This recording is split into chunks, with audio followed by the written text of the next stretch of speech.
Assalamu alaikum. Alaikum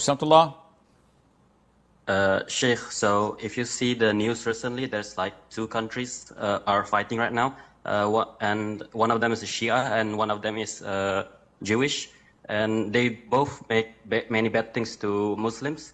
So us as Muslims, are we allowed to cheer for one of them, or should we just remain neutral? Is this all what the Muslims can do? Cheer?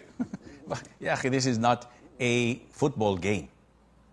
This is not something that we, go out in the streets with flags and supporting country X or country B or this or that. This is what we've always stated that is not permissible. That is the issue of demonstrations, where lots of chaos, lots of haram things take place.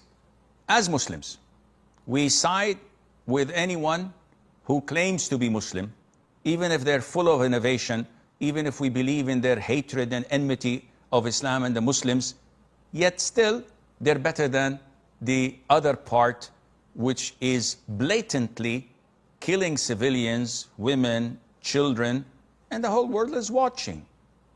And their ministers say that we would like to annihilate all the children, all the suckling babies, even the dogs and donkeys and animals they have. We would like to wipe them all off, annihilate them.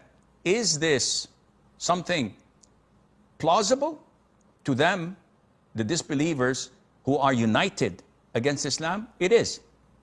And if any Muslim would have said this, they would have labeled the whole region as a region of terror and a bloodthirsty, violent fanatics. So we don't cheer. We judge things by what we see. And definitely to side with a corrupt Muslim with corrupt aqeedah against any non-Muslim is a priority in Islam, and Allah knows best.